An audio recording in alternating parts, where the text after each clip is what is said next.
Bonsoir. Bonsoir à toutes et à tous. On va pouvoir commencer notre séance. Par la désignation du secrétaire de séance, je propose Stéphane de Bachelet. Bien. L'approbation du procès verbal de la séance du mois de décembre. Est-ce qu'il y a des remarques? Non. Considérer que le procès verbal est adopté. Vous avez eu la liste des délégations. L'appel, d'accord. Donc on fait l'appel. Stéphane, bonsoir. Michel Leroyer, présent. Sylvie Hérin, présent. Olivier Breuil, présent. Véronique Clémenté, Guy Midi, absent à donner procuration à Joël Tanguy. Christine Gervais, absente à donner procuration à Roland Fouché. Roland Fouché, Joël Tanguy, Sylvie Cellier, absente à donner procuration à Rémi Dujarrier. Sylvain Maudouin-Lelièvre, Rémi Dujarrier, Yves Salard, Joël Chapelle, Daniel Berthelot, Thierry Gru, Alexis Robin, Nathalie Géraud, absente à donner procuration à Monsieur le maire. Marjolaine Pouillot, absente à donner procuration. Nathalie Géraud, absente, et Marjolaine Pouillot a donné procuration à Monsieur le maire. Pascal Antoine, présent. Stéphane Le Bachelet, présent. Anne Rouleau-Collin, absente à donner procuration à Véronique Clémenté. Anthony Bureau, présent. Audrey Lamont, absente à donner procuration à Olivier Breuil. Angélique Belfort, absente. Thérèse Lemarchand, présent. Yvon Frémont, présent. Claude Royer, présente. Jackie Clément, présent. José Collado, présent. David Chopin, présent. Antigone Jorgalas, présent. Linda Carrillo de Almeida, absente à donner procuration à José Collado. Stéphane Andrieux, présent. Merci. Donc je reprends les délégations. Est-ce qu'il y a des interrogations, des demandes de précision? Oui, monsieur Collado. Une demande de précision sur la délégation qui a été prise le 7 janvier dernier sur l'aide à la recherche de financement complémentaire avec un contrat de prestation de service avec la société 7 partenaires. Il n'est pas indiqué le montant. Est-ce que pour avoir le montant?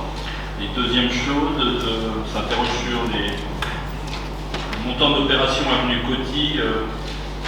Délégation du 9 janvier dernier également, sur une opération de sécurisation pour un montant de 188 205 € hors taxe.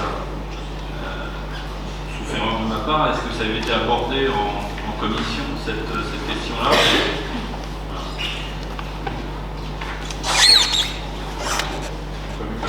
Très bien.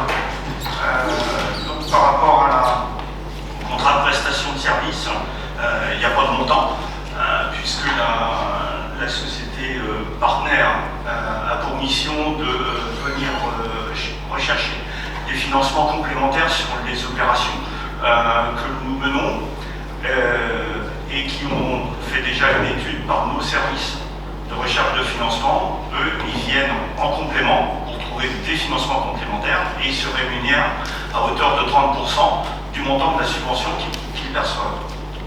Voilà. Je peux me permettre, mais ça me paraît surdimensionné comme commission. 30% du montant des subventions, c'est la première fois qu'on fait appel à une telle prestation, alors qu'on est capable, il me semble, de rechercher des financements. En tout cas, la commission me semble démesurée. Vous m'avez pas bien compris, M. Collado. Sur un projet, nous allons chercher toutes les subventions que l'on peut obtenir par nos contacts, régions, départements, etc. C'est tout ce qui vient en plus que l'on ne connaît pas. Là, la société intervient sur cette partie-là. Hein, c'est en dehors des subventions traditionnelles que l'on a, fonds verts, DETR, etc. C'est en dehors de ces montants-là.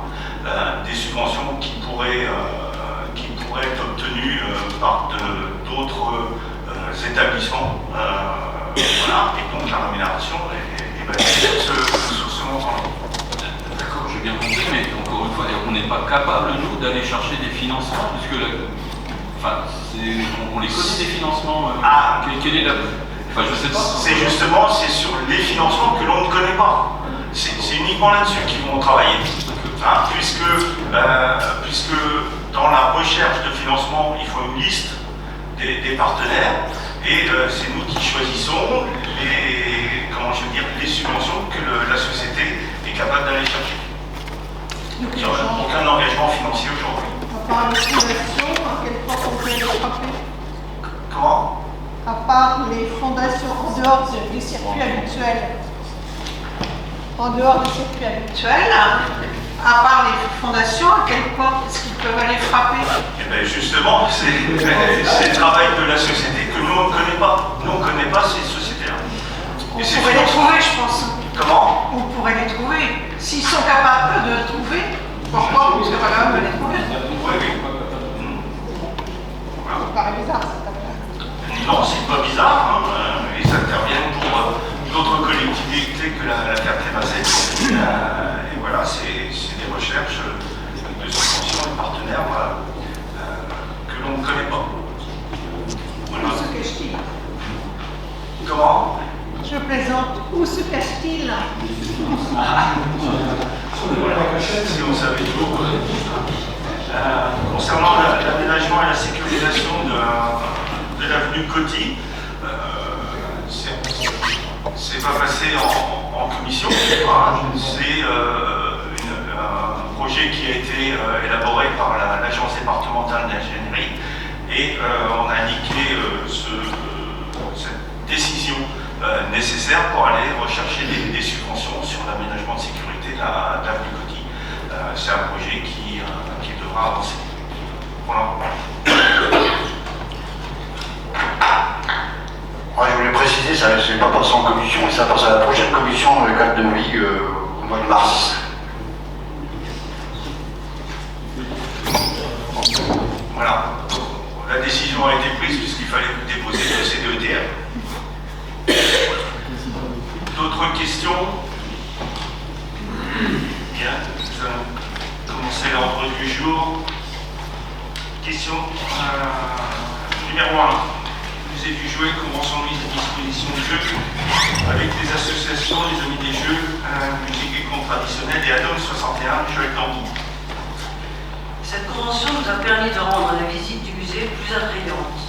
Il y aurait donc lieu de poursuivre ce partenariat en la renouvelant et en y ajoutant toutefois un élément supplémentaire, l'accueil de jeux en libre accès lors des vacances scolaires de février en complément de la saison estivale.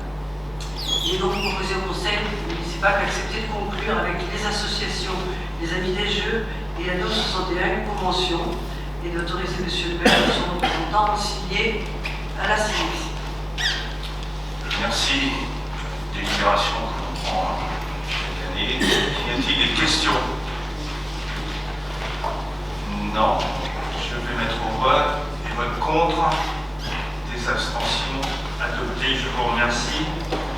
Question suivante. Convention pour la prise en charge de l'accès à espace forme et santé avec le centre psychothérapie de l'Orne.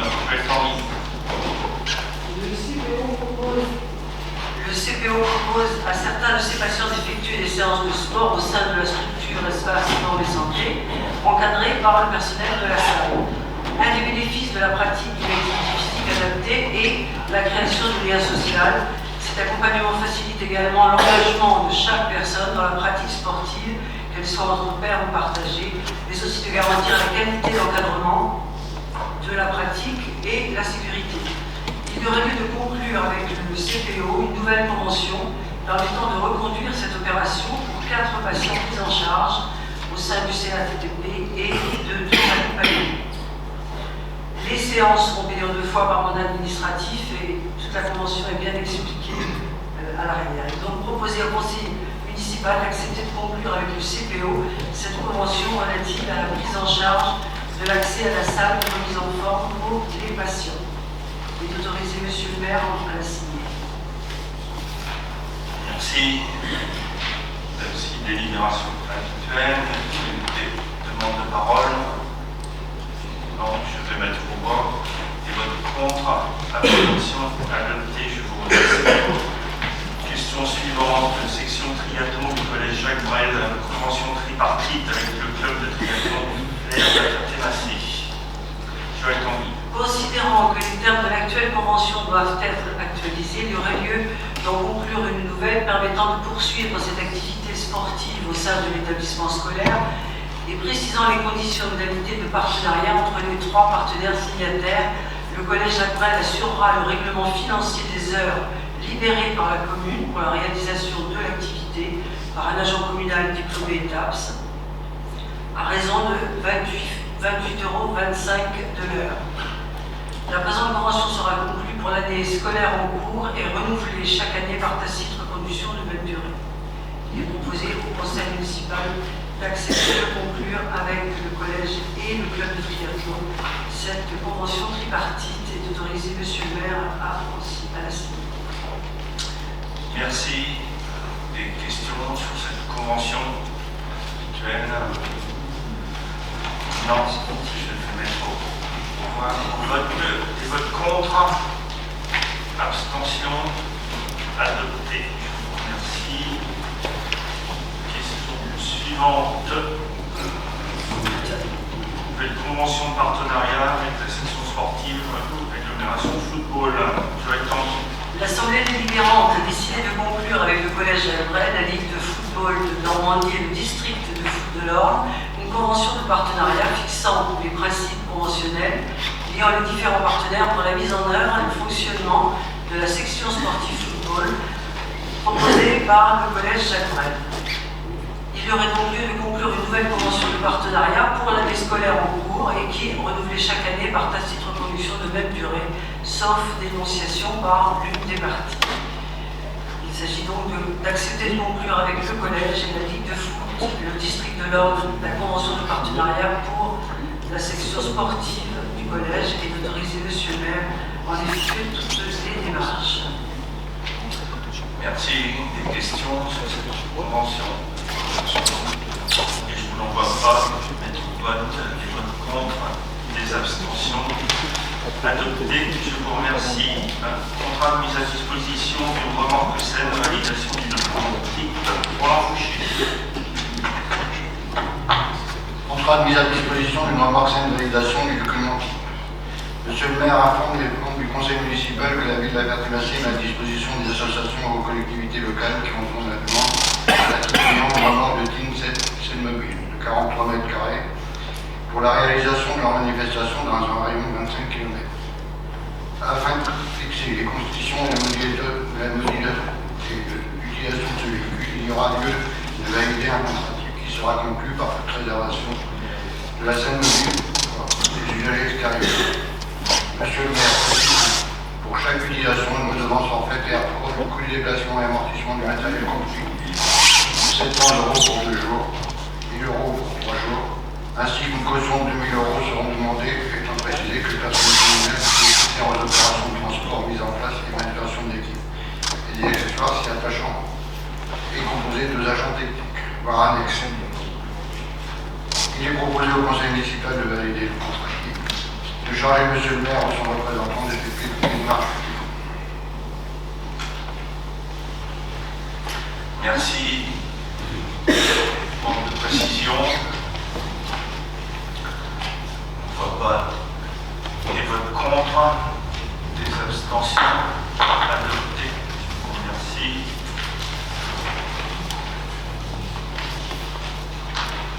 Question suivante. Cession des parcelles de ZS 95 et ZS 100 à M. Jérôme Lecomte à Lamberdière, en Fouchy. Cession des parcelles ZS 95 et ZS 100 à M. Jérôme Lecomte en Lamberdière. Le Code général des collectivités territoriales, notamment son article L21-21. Puis la délibération du conseil municipal en date du 20 juin 2024 portant incorporation dans son patrimoine des parcelles de ZS 95 et ZS 100 situées au lieu dit Lamberdière, suite à une succession pour la compte ouverte depuis plus de 30 ans et pour laquelle aucune susceptible ne s'est présentée. Une arrêté municipal en date du 29 juillet 2024 propriété dans le patrimoine de la commune des parcelles ZS 95 et ZS 100. Vu la publication au fichier immobilier du service de publicité foncière en date du 5 août 2024, vu l'avis de la commission administration et finances en date du 21 octobre 2024, vu la proposition d'acquisition de M. Jérôme Lecomte en date du 28 janvier 2025, considérant que le 06 décembre 2024, le service de domaine a évalué la valeur pénale de ce bien immobilier entre 19 800 et 24 200, considérant que ce bien semble ayant été incorporé dans le domaine communal présent un niveau très important de vétusté, M. le maire informe le membre du conseil municipal de la demande déposée par M. Jérôme Lecomte le 28 janvier 2025. Néanmoins, fort des éléments succédés et compte tenu du niveau de dégradation important de ce bien, délabrement de la toiture, M. le maire propose au conseil municipal de céder la parcelle à un montant de 2 000 euros, frais à la charge de l'acquéreur. Il est proposé au conseil municipal de céder au profit d'un M. Jérôme Lecomte les parcelles ZS 95 d'une superficie de 928 m² et ZS 100 d'une superficie de 33 m² au prix de 2 000 euros. Frais à la charge de l'acquéreur. Autorisé M. le maire, son représentant d'effectuer toutes les démarches. Merci. Donc c'est un dossier qu'on suit depuis l'an dernier, après l'incorporation dans le domaine communal, une proposition d'acquisition dans l'IVRA à hauteur de 2 000 euros. Y a-t-il des demandes d'intervention? On ne voit pas. Des votes contre, abstention, adopté. Merci. Question suivante. Dans le Fouché pour l'effacement d'un réseau rue de la Teinture. Travaux d'effacement du réseau de rue de la Teinture. Convention individuelle de la délégation de maîtrise d'ouvrage avec le territoire d'énergie par TE 101. Vu la délibération en date du 18 décembre 2017 portant sur la convention 4 de maîtrise d'ouvrage par les travaux d'effacement des réseaux électriques et le génie civil des travaux d'éclairage public et télécommunications avec le territoire d'énergie TE 101. Vu la délibération en date du 20 juin 2024 portant sur les travaux d'effacement de réseau de la Teinture, validant de l'avant-projet, Monsieur le maire rappelle aux membres du conseil municipal que dans le cadre de la délégation de ses compétences en matière de génie civil par les travaux d'éclairage public et de télécommunications au territoire d'énergie Orne, la ville a missionné le TE 101 pour procéder à l'effacement des réseaux. Monsieur le maire ajoute qu'une première approbation de l'avant-projet sommaire de ce dossier, précisant le coût estimatif de l'opération, est examiné par le conseil municipal le 20 juin 2024, afin de permettre la réalisation des travaux d'effacement de réseau de la rue de la Teinture et de conduire des structures avec le territoire d'énergie TE 101, convention individuelle de délégation de maîtrise d'ouvrage. Il est proposé au conseil municipal d'accepter de conclure avec le territoire d'énergie TE 101 la convention individuelle de délégation de maîtrise d'ouvrage pour la réalisation des travaux. Le chargé, monsieur le maire, nous se représentons d'effectuer toutes les démarches utiles. Merci. Convention habituelle avec le TE 61 pour les travaux d'effacement de réseau. Y a-t-il des demandes de précision? Je n'en vois pas. C'est au vote. Les votes contre. Abstention. Adopté. Je vous remercie. Question suivante. Démolition de l'ancien foyer Fertois à Sylvie Erard.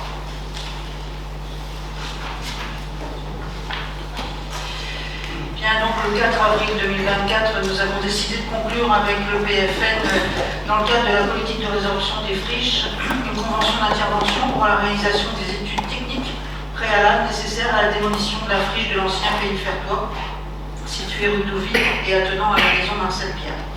La réalisation des études par le PFN est désormais terminée. Une proposition de périmètre pour le référé préventif avant travaux a été transmise à la ville. L'intégralité de l'ancien MJT est ciblée pour la démolition, sauvegardant uniquement la maison Marcel Pierre. Il y a donc lieu désormais d'autoriser le PFN à procéder au dépôt du permis de démolir de ce site, pour lequel un projet de construction de 5 maisons individuelles associées à la réalisation de la maison pour un café culturel et des logements d'artistes est envisagé. Il vous est proposé d'autoriser le PFN à procéder au dépôt du permis de démolir, d'autoriser Monsieur le maire ou son représentant à prendre les décisions utiles après exécution, soit la mise en place de protection contre les agressions extérieures et intrusion pour la maison Marcel Pierre si nécessaire, et de charger Monsieur le maire d'effectuer toute démarche utile. Merci. Les demandes de précision. Je n'en vois pas passer au vote. Des votes contre, des abstentions. Adopté, je vous remercie. Question suivante. Reprise des concessions perpétuelles et centenaires en état d'abandon au cimetière de la Ferté-Massé sur pratiquement toutes les sections du cimetière. Olivier Breuil.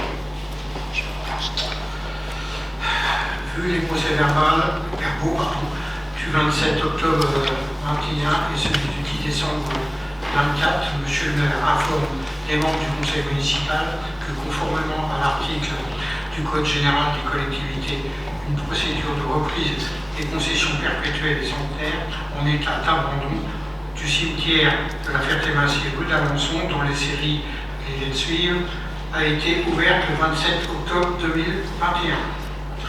Monsieur le maire ajoute que la durée de la procédure engagée était de 3 ans et que les concessions dont les familles se sont manifestées ont été retirées de celle-ci.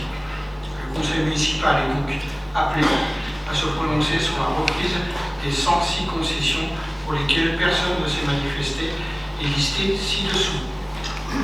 Je vais vous faire part de la liste des 100 tombes.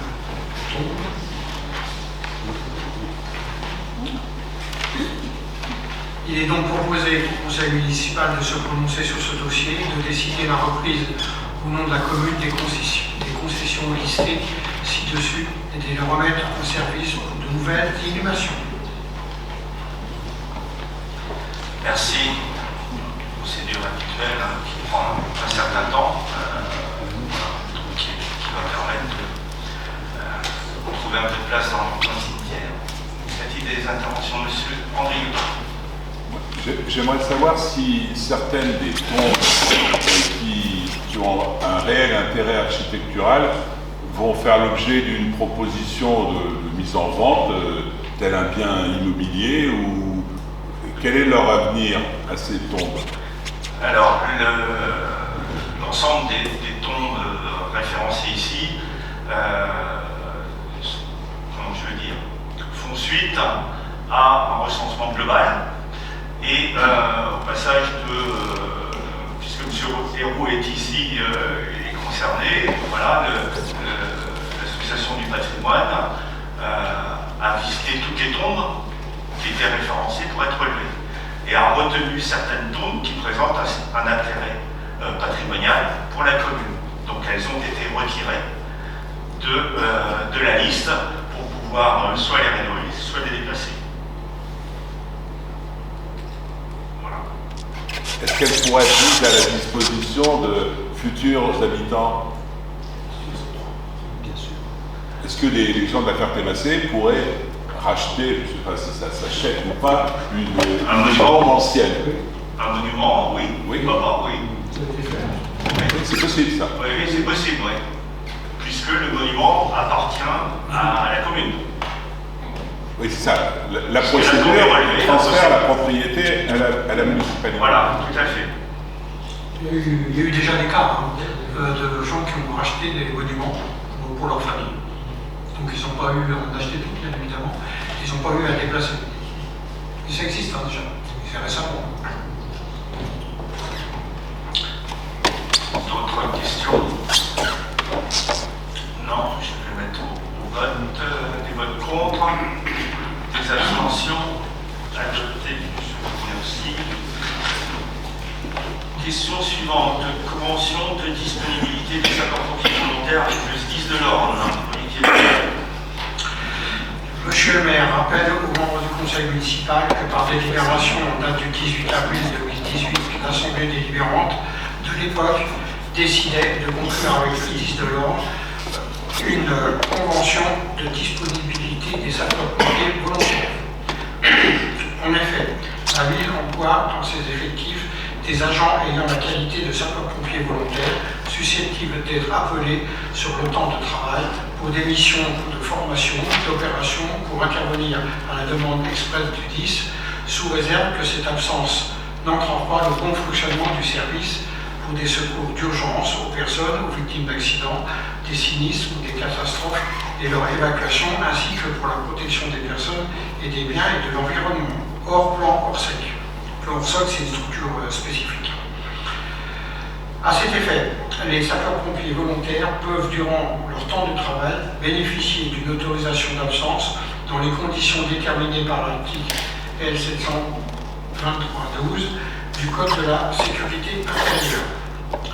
Considérant que l'actuelle convention est arrivée à son terme et que la liste des agents de sapeurs-pompiers volontaires de la collectivité a évolué en fonction des mouvements de personnel, il y a lieu de conclure avec le 10 de l'ordre une nouvelle convention de disponibilité des sapeurs-pompiers volontaires permettant de définir les conditions et les modalités de mise à disposition des dits agents au 10 de l'ordre, ainsi que les obligations de chacun des partenaires selon la disponibilité des sapeurs-pompiers volontaires et les indemnisations financières ainsi que les contrôles. Monsieur le maire précise que la présente convention sera renouvelée chaque année par reconduction express à partir de sa date de signature. Enfin, le comité social territorial réuni le 6 février a émis un avis favorable à ce projet. Voir l'annexe, la convention en annexe.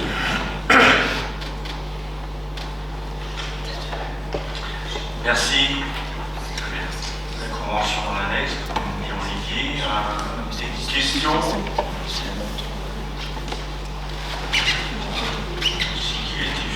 Je vais mettre au vote des votes contre, des abstentions. Adopté, je vous remercie. Question suivante.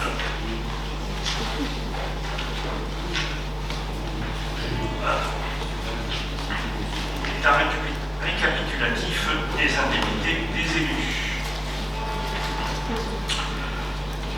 Il est donc prévu par les textes qu'un État représentant l'ensemble des indemnités de toute nature libellées en euros dont bénéficient les élus siégeant dans leur conseil au titre de tout mandat ou de toute fonction exercée en leur sein. Cet État doit être communiqué chaque année aux conseils municipaux ou communautaires. La Direction générale des collectivités locales recommande de prévoir une présentation de cet État en séance avec mention de ce document ou procès-verbal et en publié au moment du débat d'orientation budgétaire, car le Code général des collectivités précise que la communication de cet État doit avoir lieu avant l'examen du budget, soit avant le 15 avril. Enfin, la DGCL précise que l'État annuel n'est pas un document faisant relief et ne relève pas des actes soumis à l'obligation de transmission dans le cadre du contrôle de légalité. En conséquence, il ne donne pas lieu ni à un débat ni à une délibération. Monsieur le maire propose ainsi aux membres du conseil municipal de prendre acte de la communication du tableau récapitulatif des indemnités perçues par les élus au titre de l'année 2024. Merci. Délibération habituelle. Vous avez le tableau sur l'écran. Il n'y a pas de débat. Donc, je vous demande de prendre acte de la présentation. Question suivante. Emploi permanent d'agents d'emploi en nom des modifications de la quotité du temps de travail. Vu l'avis favorable du CST en date du 6 février 2025. L'analyse du temps de travail a en effet mis en évidence plusieurs éléments non pris en compte dans l'organisation actuelle. Les déplacements des agents entre la mairie et le local administratif des services techniques, la flexibilité dont l'agent doit faire preuve dans l'exercice de ses fonctions, l'entretien des locaux étant désormais réalisé en présence des agents et des administrés. Le temps de travail complémentaire était jusqu'à présent considéré comme des heures complémentaires. Désormais, ces heures seront donc intégrées directement dans le contrat. Les postes inscrits au tableau des emplois sont comptés au 1er février 2025, doter des nouvelles quantités de travail. Donc vous avez 2 agents concernés avec des quantités de travail qui augmentent. C'est marginal, mais c'est important pour eux. Et surtout, ça fait partie du contrat maintenant, et ce ne sont plus des heures complémentaires. Il est donc proposé au conseil municipal de décider de modifier à compter du 1er février 2025 le temps hebdomadaire moyen de travail des deux emplois permanents d'agents d'entretien à temps complet selon les conditions énoncées ci-dessus. Merci. Augmentation de temps de travail de 2 agents. Y a-t-il des questions? Je n'en vois pas. Procéder au vote. Vote contre. Abstention. Adopté. Je vous remercie. Question suivante. Institution d'une indemnité de fonction de suggestion et d'expertise exceptionnelle remplaçant l'indemnité d'exhumation. Modification. Olivier Breton. Vu la délibération du 3 octobre 2024 portant sur l'institution d'une indemnité de fonction de suggestion et d'expertise exceptionnelle remplaçant l'indemnité d'exhumation. Vu les observations émises par le contrôle de légalité des services de la sous-préfecture d'Argentan le 10 octobre 2024 sur la délibération susvisée, vu l'avis favorable du CST en date du 6 février 2025, considérant que la nature particulière des missions liées aux opérations d'exhumation administrative justifie la mise en place d'une indemnité spécifique prenant en compte les suggestions exceptionnelles et les responsabilités particulières liées à ces tâches, considérant la nécessité d'une refonte du régime d'indemnité en vigueur pour une meilleure équité et attractivité des métiers concernés, considérant de plus qu'il convient de déterminer avec précision suffisante le cadre d'emploi des agents municipaux pouvant prétendre à cette prime exceptionnelle, Monsieur le maire rappelle aux membres du conseil municipal que par délibération en date du 3 octobre 2024, l'Assemblée délibérante décidait d'instituer, en remplacement de l'indemnité d'exhumation, une IFSE exceptionnelle destinée à indemniser les agents municipaux exerçant ces opérations d'exhumation administrative. L'analyse des services de la sous-préfecture d'Argentan en date du 10 octobre 2024 amène la commune à examiner et à déterminer avec précision suffisante le cadre d'emploi des agents municipaux pouvant prétendre à cette prime exceptionnelle.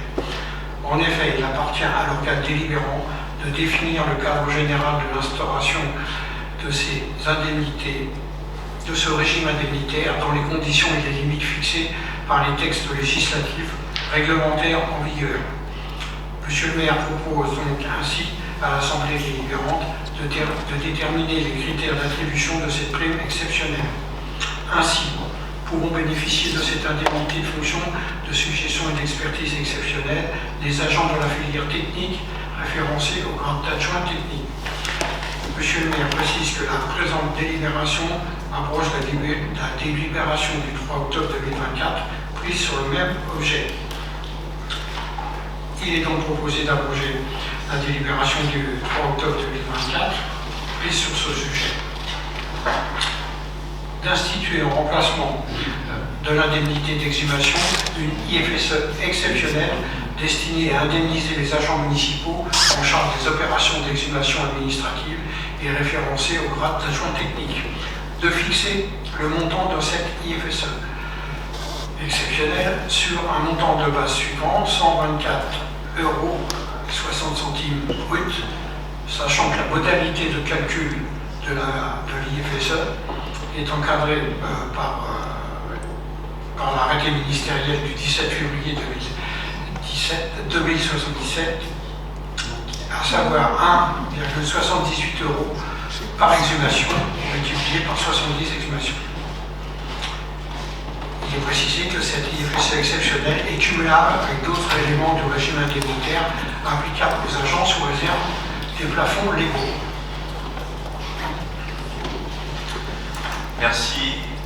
Comme on avait pris cette délibération, décidant que tous les agents des services techniques pouvaient en bénéficier. Or, les textes ne permettent pas à des agents de maîtrise ou techniciens de bénéficier bénéficier de cette prime. C'est pour ça qu'on est obligé de reprendre une délibération pour préciser le cadre d'emploi des agents qui peuvent bénéficier de cette prime exceptionnelle. Des demandes de précision. Je n'en vois pas. Passer au vote. Vote contre. Abstention. Adopté. Je vous remercie. Question suivante. Création d'un emploi permanent de chargé de travaux des espaces verts.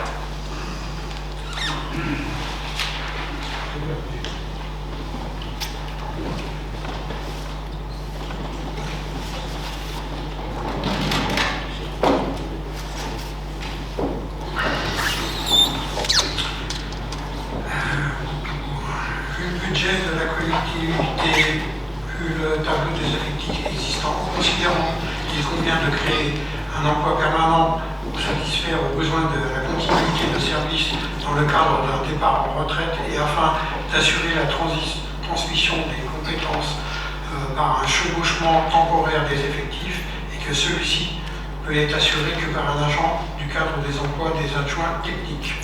Monsieur le maire informe les membres du conseil municipal qu'en raison des besoins de la collectivité dans le cadre du départ en retraite et afin d'assurer une transmission des compétences par le chevauchement temporaire des effectifs, il y a lieu de procéder à la création d'un poste de chargé de travaux espace vert. Ce poste pourrait être pourvu par un agent titulaire de la filière technique par référence au grade suivant: adjoint technique principal de deuxième classe. Monsieur le maire précise que s'il n'y avait pas de candidat stagiaire ou titulaire correspondant au profil déterminé, ce poste pourrait être alors pourvu par un agent contractuel. Les crédits nécessaires à cette création au poste sont inscrits au chapitre 12. Il est donc proposé au conseil municipal de créer, à effet du 1er mai 2025, un poste pouvant être pourvu sur plusieurs grades, adjoint technique ou adjoint technique principal, deuxième classe, dans le cadre d'emploi des adjoints techniques accessibles selon les conditions de qualification définies par le statut pour exercer la fonction de chargé de travaux d'espace vert. Dans l'hypothèse de recrutement des agents contractuels au titre de l'article L 332-8 du Code général, la nature des fonctions chargées de travaux d'espace vert, le niveau de recrutement d'expérience professionnelle souhaité et le niveau de rémunération au montant maximum de l'indice terminal de la grille indiciaire. De préciser que cet emploi sera créé à temps complet pour une durée de 35 heures, de préciser que les crédits nécessaires sont inscrits au budget, de préciser que le tableau des effectifs de la collectivité sera modifié et d'autoriser le maire ou son représentant à signer tous les documents. Merci. Création de poste dans le cadre d'un départ en retraite d'un agent. Y a-t-il des demandes de précision? Je n'en vois pas. Je vais mettre au vote des votes contre. Abstention. Adopté. Je vous remercie. Question suivante.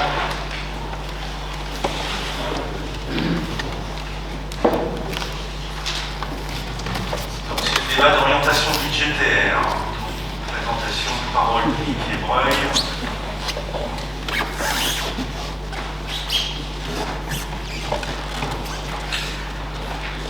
Donc, le top, il va y avoir 3 points. Le contexte dans lequel on se trouve, les ressources humaines et les analyses et rétrospectives et prospectives. Première partie, le contexte. Ce rapport doit donc comporter une présentation de la structure et de l'évolution des dépenses, une représentation des structures et de l'évolution des effectifs, dépenses de personnel, rémunération, temps de travail.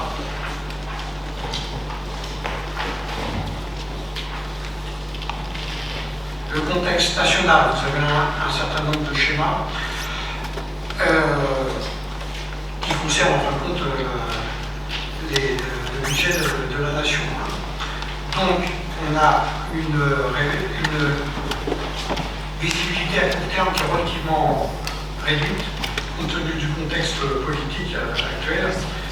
principal défi pour la France demeurant la maîtrise de sa dette qui s'élève à 3 200 milliards d'euros. Le contexte de l'État pourrait être contraint de réduire ses dépenses pour répondre à la pression croissante du fardeau financier. Cette diminution des investissements publics des collectivités aurait des répercussions significatives. Toujours dans le contexte, dans l'Europe, on doit vous fournir un certain nombre de chiffres nationaux. Vous avez des tableaux, l'indice des prix, vous avez la prévision de croissance du PIB en volume, et vous avez la prévision de l'inflation pour 2025 par secteur.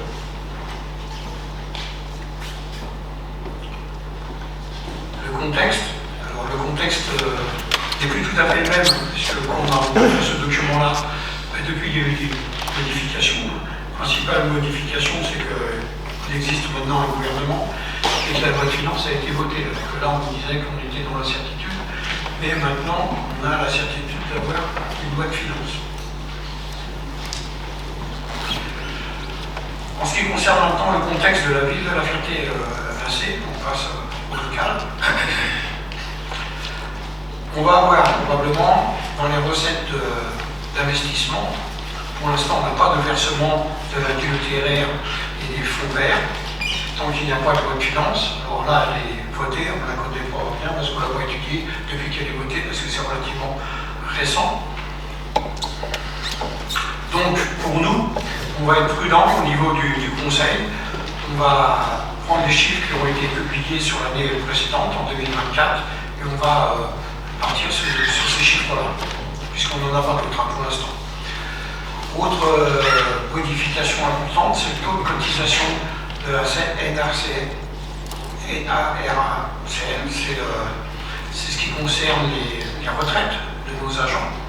Donc le taux est modifié, donc c'est une incidence relativement importante, puisque le taux il a été fixé à 9,88% au 1er janvier, et ça c'est voté contre 8,88 en 2024. Donc on verra que dans le domaine un peu plus loin que ça a une conséquence financière relativement importante.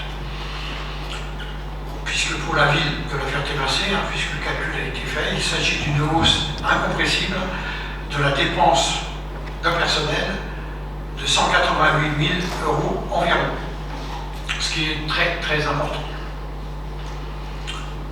Le FCTVA, deuxième point, c'est une modification qui a été votée par le gouvernement aussi, qui devrait être réduit. Il était donc la récupération d'un TVA sur les investissements était de 16,40, il va passer à 14,85. En clair, on peut récupérer moins de TVA sur les investissements que ce qu'on faisait avant.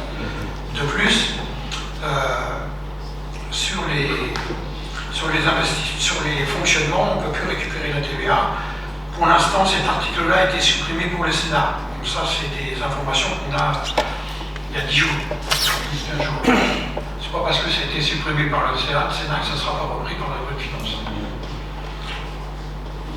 Enfin, la protection sociale complémentaire, la ville de La Ferté-Macé a fait une délibération en 2024 établissant la participation financière à 7 € par mois et par agent qui souscrirait à la prévoyance, et le budget prévisionnel là est à peu près de 11 000 €.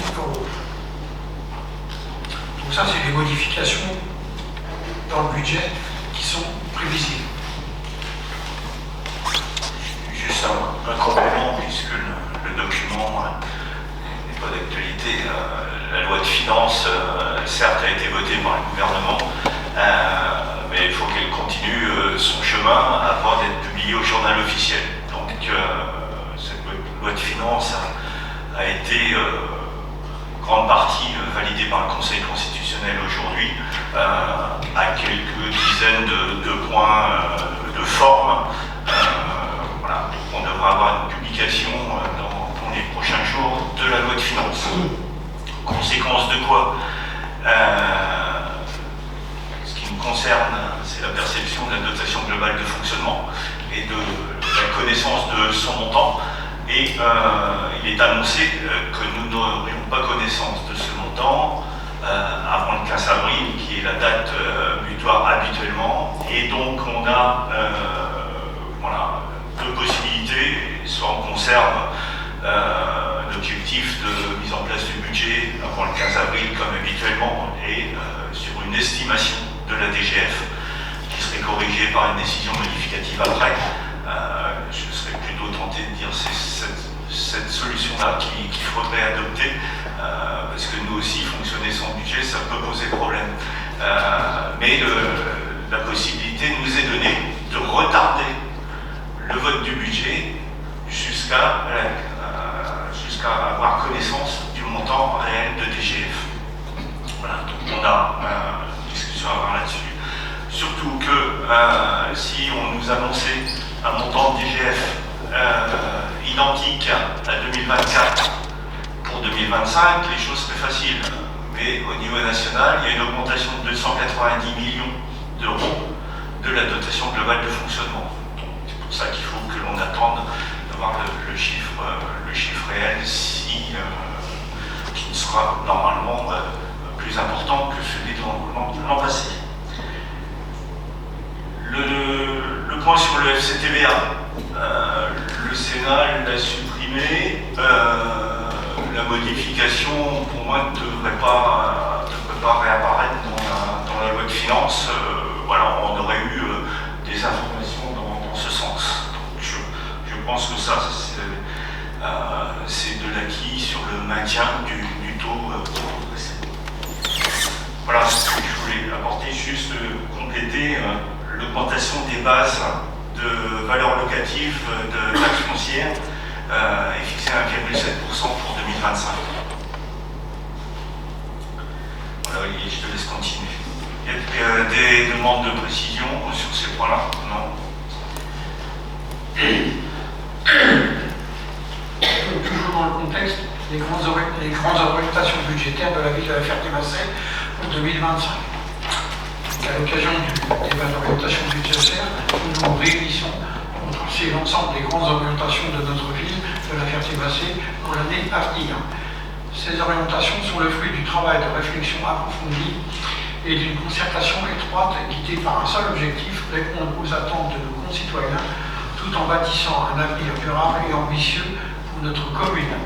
Afin de maintenir cette dynamique, fidèle aux engagements pris au début du mandat, ces grandes orientations ne devront pas recourir à de nouveaux emprunts pour garantir la gestion responsable de nos ressources.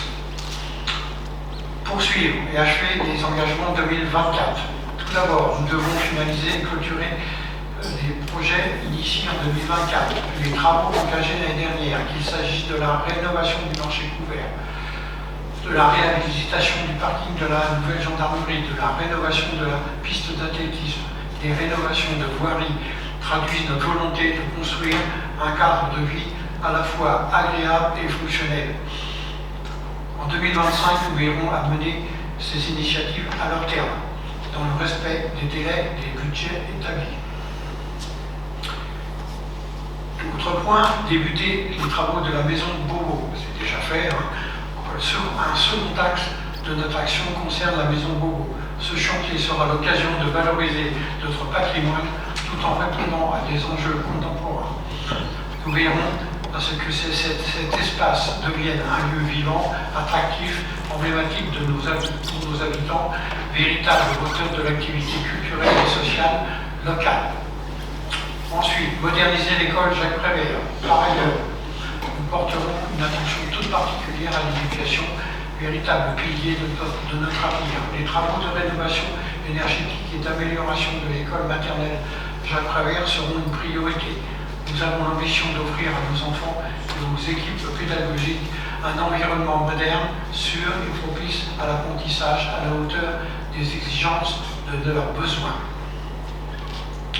Amélioration de la voirie du quartier Jacques Prévert et autres voiries. Enfin, nous nous engageons à entreprendre la refonte significative de la voirie dans le quartier Jacques Prévert.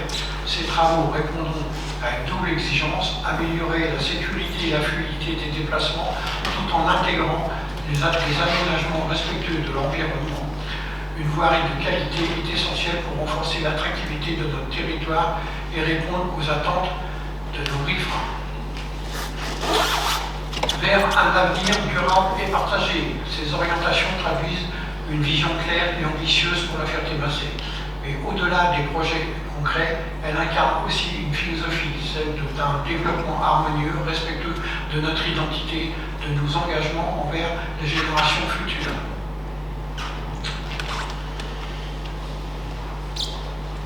Voilà en ce qui concerne le contexte et les engagements au niveau des principes. Ils ne sont pas chiffrés, on va voir ça après, concernant la ville de la Ferté-Macé. C'est bon. Des demandes de parole. On passe à partie 2, ressources humaines. Olivier.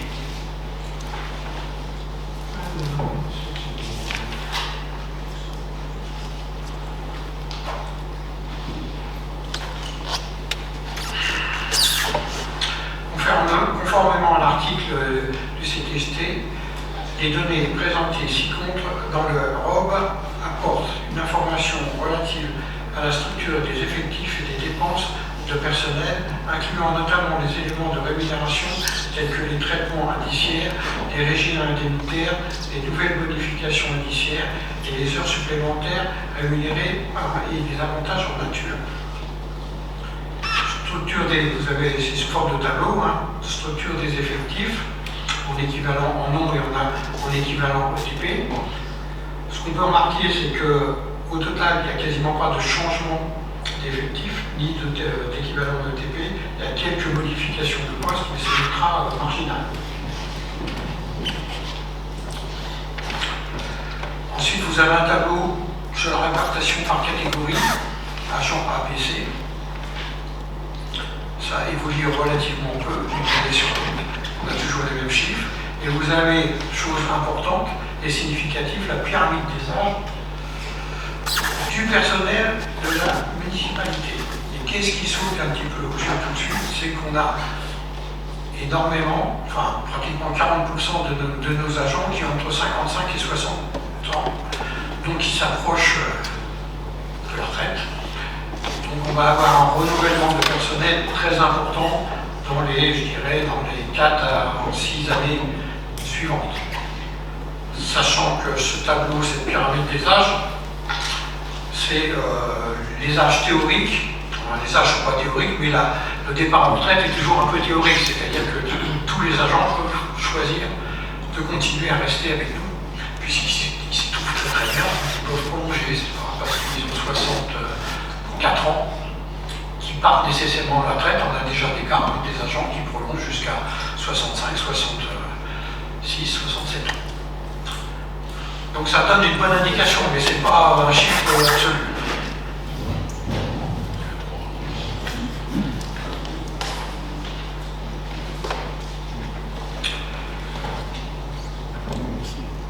Deuxième point suivant, c'est l'évolution prévisionnelle des effectifs. Donc là, vous avez un tableau et vous voyez que nous, pour l'instant, on ne prévoit pas d'évolution des effectifs. Et juste en dessous, vous avez l'évolution des charges de personnel. Alors là, ça évolue, parce que vous avez un tableau qui commence en 2021 qui va jusqu'à 2025. S'attend que le 25, il y a un prévisionnel. Et vous voyez qu'à partir de 2022, on a 6,4% d'augmentation, 2023, 9,8%, après 4,9% et en prévisionnel 2025, 6,7%. Vous avez le montant en euros juste au-dessus. C'est quelque chose de significatif. C'est à 4,2%. En 2025, 4,2%. Oh, bah dis donc. Pourquoi j'ai 6 sur les moi, je suis très favorable. Pourquoi j'ai 6,7?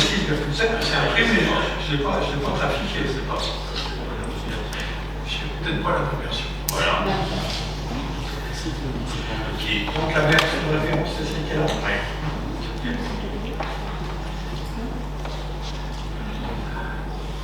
Alors, je vais aller vérifier les versions.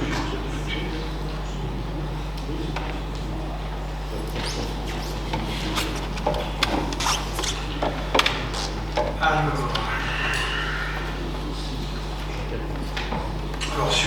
sur les cycles de travail, donc sur la ferté-macée, c'est ça après, oui. Il y a plusieurs cycles. On a des cycles 35 heures 5 à 5 jours, 36 heures sur 4 jours et demi, et 37 heures 50 sur 5 jours. C'est écrit très petit.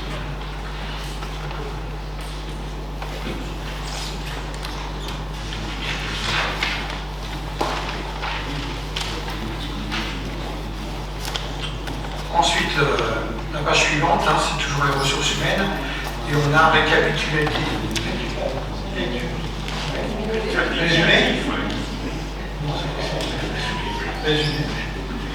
un peu toutes les informations que je viens de dire. Donc on a en haut à gauche la déclinaison des dépenses du personnel et du reste à charge en zéro. Donc là j'espère que j'ai les bons chiffres.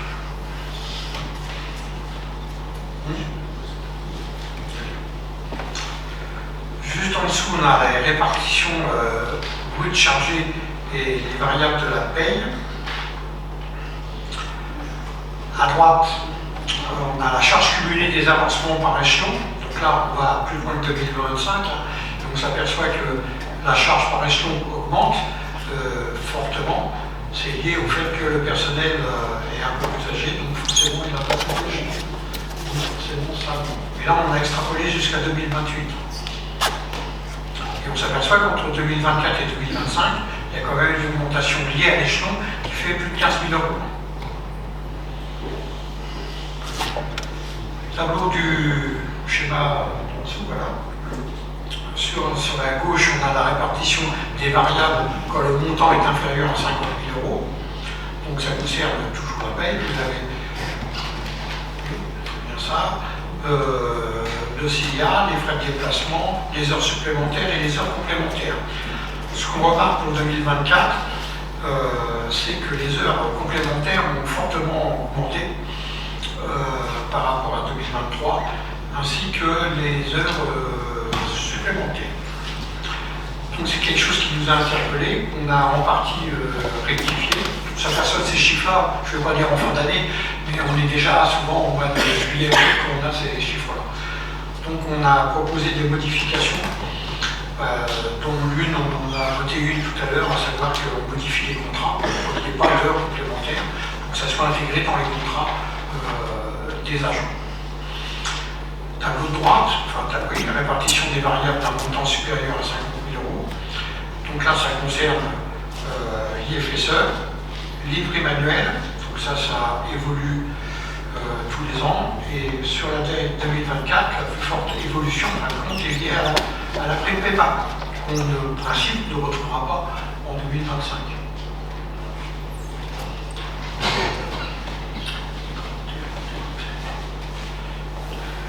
Des questions, des commentaires sur ce sujet-là, on passe à la suite peut-être.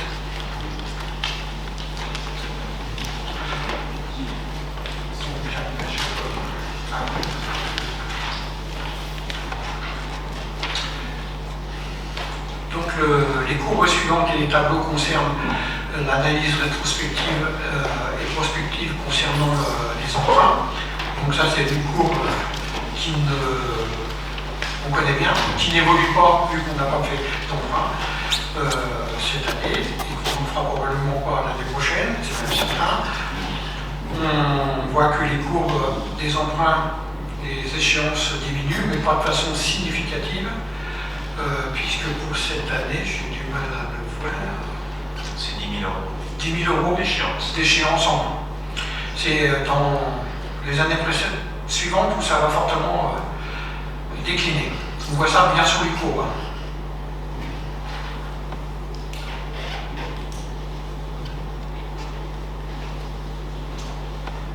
Voilà, donc c'est le tableau habituel des emprunts de la commune. Et sous le tableau des emprunts qui ont été transférés à Ferrago et qui sont toujours une charge pour la commune, avec là une diminution importante en 2026 au niveau de l'échéance de 70 000 euros qui théoriquement devrait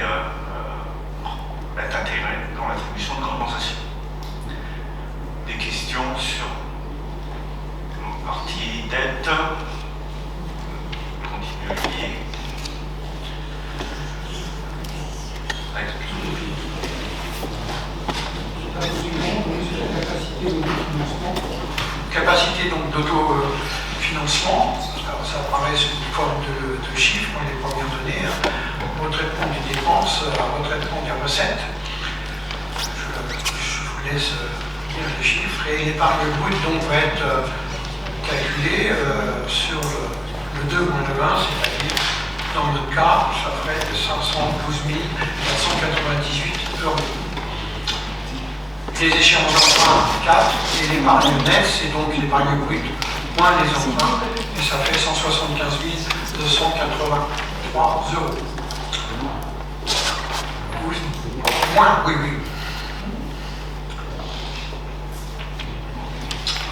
Vous avez le détail et la même chose en tableau, le chiffre. Et vous avez le détail juste après du calcul de la CAF brute. Donc on fait tout le total des produits de fonctionnement réel et le total des charges de fonctionnement réalisées, moins le total des charges.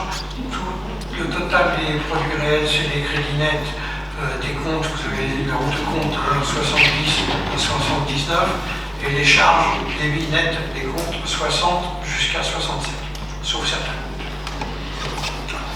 Et c'est ce qui nous permet d'arriver donc au chiffre négatif, donc de moins 75 983. C'est pas 75 000, 175 000. Il y a donc un montant de CAF qui diminue par rapport à l'an passé, avec un niveau de dépense à 7 489 000 et un niveau de recette à 8 millions, ce qui fait une épargne brute à 512 000 €. Diminution liée à des augmentations des dépenses, en grande partie dépenses des factures d'électricité avec une régularisation des années précédentes qui peut aller à plus de 100 000 €. Des augmentations de dépenses liées à la facturation de l'eau potable où sur l'année 2024 3 facturations ont été faites alors qu'il y en a habituellement 2 puisque la facturation notamment de l'abonnement du premier semestre 2025 a été adressé à la collectivité au mois d'octobre et compte tenu des délais de paiement de 30 jours, il fallait régler cette facture sur l'exercice 2024, ce qui nous a fait trois factures. Je pense que le particulier est traité de la même façon. Surprise d'avoir la facture de potable en octobre et non pas en décembre comme habituellement. Voilà, sur les recettes, des diminutions de recettes liées à diminution de recettes sur la location des gîtes, le fait de la météo, diminution de recettes sur les loyers perçus du fait de l'arrêt de la location de la gendarmerie à fin octobre. Nous savions que les travaux étaient en construction de la nouvelle caserne, mais on pensait que la location allait durer jusqu'à fin d'année. Et puis la fin de la location de la trésorerie. Voilà les gros éléments. Nous reviendrons sur ces chiffres-là dans le cadre du compte administratif, du vote du compte administratif. Des questions? Oui, M. Collado. Pas particulièrement des questions, mais quelques observations. Vous avez évoqué la date du budget. Nous, il nous semble que le budget doit être voté maintenant le plus tôt possible. D'abord parce que le budget a été voté au niveau national, que le Conseil constitutionnel l'a visé quelque peu modifié, mais uniquement sur la forme. On a beaucoup plus donc de visibilité aujourd'hui. Les principaux indicateurs que vous venez d'évoquer sont plutôt alarmants, avec une capacité d'autofinancement négative, c'est ce qui veut dire que finalement on doit aller chercher des ressources extérieures. On a un peu plus de visibilité également sur la contribution qui va être demandée par l'État aux collectivités, même si elle est en diminution, il y aura une contribution à la dette publique générale. Et puis une vigilance particulière, vous l'avez évoqué également, pour le personnel, notamment sur la question de la gestion prévisionnelle des emplois et des compétences au vu de la pyramide des âges, puisque si on fait le calcul aujourd'hui, vous avez pratiquement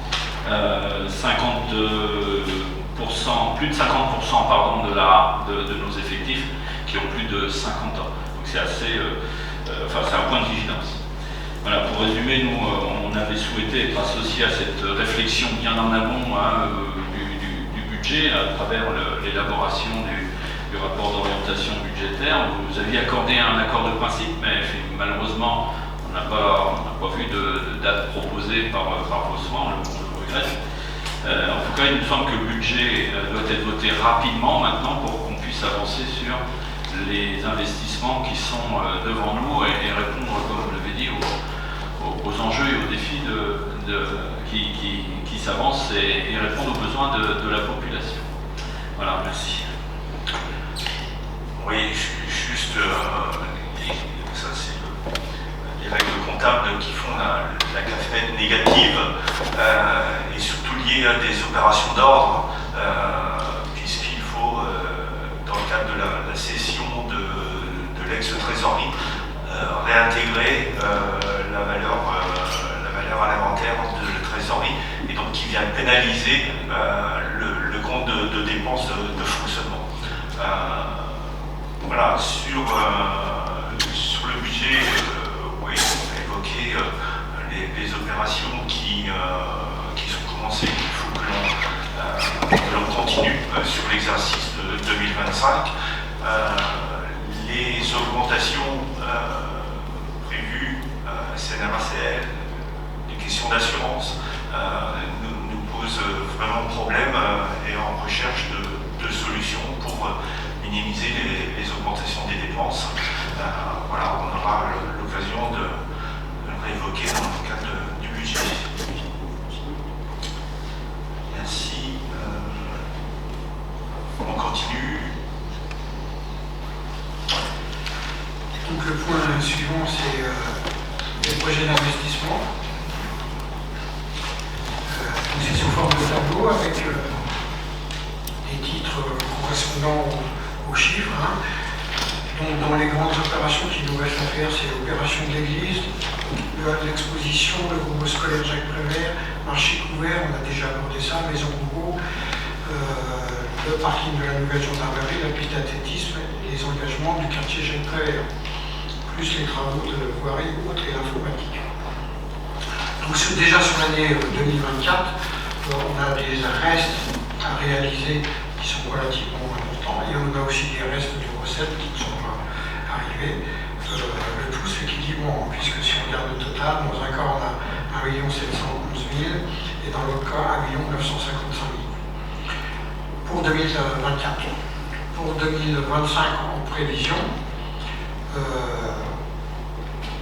on s'aperçoit en fin de compte que les travaux, surtout le gros montant, ça concerne l'aménagement du quartier Jacques Prévert. Alors ça paraît dans l'investissement, il est peu probable qu'on arrive à faire tout ça dans l'année 25, mais en termes d'écriture, ça apparaît. On n'a pas mis de recettes en face parce qu'on ne met que les recettes dont on est certain. Et vous avez sur la colonne de droite le coût réel pour la commune, compte tenu des incertitudes qu'on a pour l'instant, puisqu'on n'a pas toutes les subventions de chiffrer.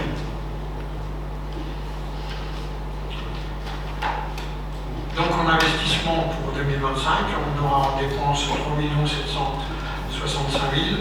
Pour l'instant, on a en recette 2 537 000, ce qui ferait un reste à charge d'1 227 000, soit à peu près 32% des dépenses. Merci. Les précisions, c'est ce qu'on a évoqué tout à l'heure avec la réalisation des projets qui sont commencés, des Nouveau et école maternelle Jacques Prévert. On a dit Olivier,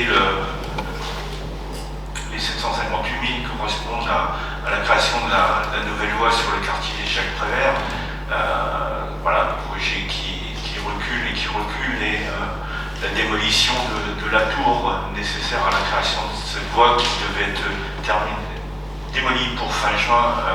Enfin, quand on vient de nous annoncer que ça allait être démoli pour octobre. Donc il n'y aura sans doute pas beaucoup de dépenses sur cette opération-là sur 2025. Voilà, quoi dire d'autre. En particulier, les opérations sont connues puisqu'elles étaient déjà inscrites sur le budget 2024. Des questions, des interrogations? Non. On continue. Donc le dernier point dont on est obligé de parler dans le cadre du DOP, et c'est un point annexe, parce que c'est les budgets annexes de tous les lotissements, la Barbère, la Perrière, le Clouet et celui du président Coty. Donc vous voyez qu'il y a des lotissements qui apparaissent, qui sont anciens, quasiment terminés, des fois il n'y a plus qu'une parcelle. Et il y a aussi le dernier, celui de la ville du président Coty. Donc ils apparaissent là parce que c'est une obligation de faire. Ça apparaît dans le code, mais il n'y a rien de particulier sur ce type de lotissement connu. Pas de surprise, c'est ce qu'on connaissait déjà.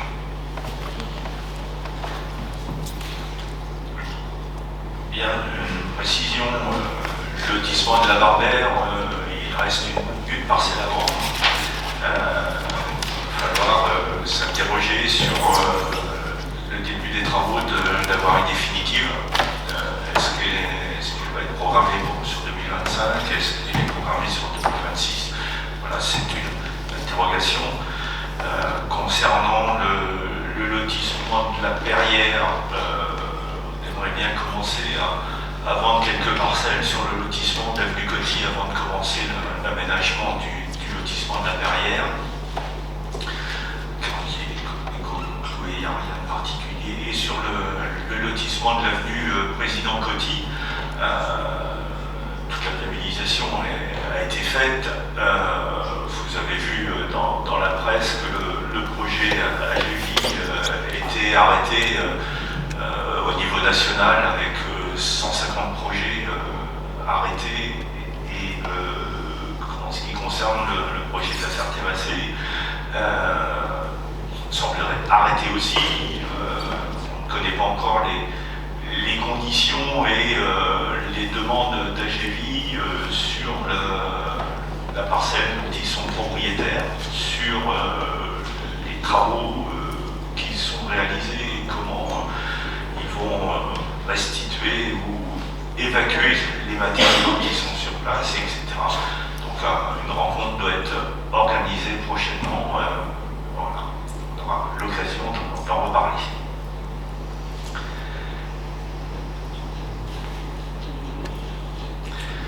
Voilà, c'était le dernier point. Si vous avez une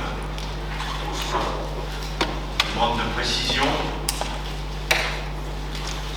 Donc il n'y a pas de vote sur le budget, juste prendre acte de l'organisation du débat. Très bien. Une question à l'ordre du jour. Je vais la séance. Je vous remercie.